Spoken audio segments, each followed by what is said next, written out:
राम राम बच्चों, आज हम श्रवण करेंगे भगवान राम के वियोग में दशरथ जी का प्राण त्याग करना। जब रनिवास में ये समाचार पहुंचा कि सुमंत्र अकेले ही आए हैं तो सारा रनिवास व्याकुल हो गया। सारी रानियां सुमंत्र से पूछने लगी तो सुमंत्र कुछ उत्तर नहीं दे पाए। उन्होंने पूछा कि राजा कहाँ हैं? तब सुमंत्र जी ने कौशल्या जी के महल में प्रवेश किया और वहां देखा कि राजा तो आभूषणों से रहित बिल्कुल उदास लंबी लंबी सांसें ले रहे हैं।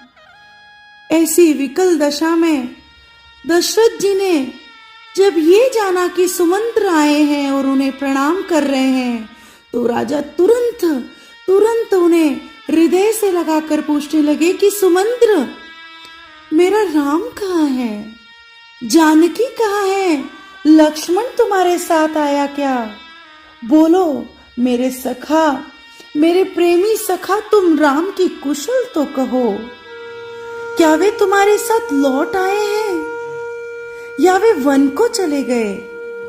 सुमंत्र, तुम मुझे उन्हीं के पास ले चलो, क्योंकि उनके बिना, मेरे राम के बिना मेरे प्राण अब इस शरीर में नहीं रहेंगे। सुमंत्र। तब धीरज धरकर सुमंत्र ने कहा कि श्री रामचंद्र जी नहीं माने और वे तीनों ही वन गमन को चले गए हैं और उन्होंने आपको प्रणाम कहा है और कहा है कि आपकी कृपा से हम सब कुशल मंगल हैं। बस सुमंत्र के वचन सुनते ही दशरथ जी के हृदय में भयानक जलन होने लगी। वे तड़पने लगे, उनका मन मोह से व्याकुल हो गया। अब तो राजा के प्राण कंठ में ही आ गए। जब कौशल्या जी राजा को धीरज बंधाने लगी, समझाने लगी, तब उन्हें इतिहास याद आने लगा और उन्हें याद आया श्रवण कुमार के पिता का वो श्राप और उन्होंने सारी कथा कौशल्या जी को सुनाई और फिर कहा कि अब मैं इस शरीर को रखकर क्या करूंगा। हाँ मेरे राम, मेरे राम, मेरे प्राण प्यारे राम, सबको आनंद देने वाले मेरे राम,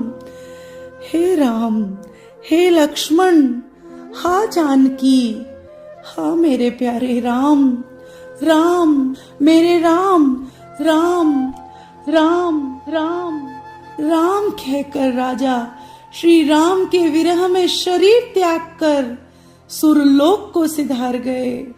सारी रानियां शोक के मारे व्याकुल होकर रोने लगी। सारे प्रजा दुखी हो गई। सारी अयोध्या नगरी विलाप करने लगी। सभी केकई को कोसने लगे और इस प्रकार विलाप करते करते सारी रात्रि बीत गई। नारायण नारायण नारायण नारायण।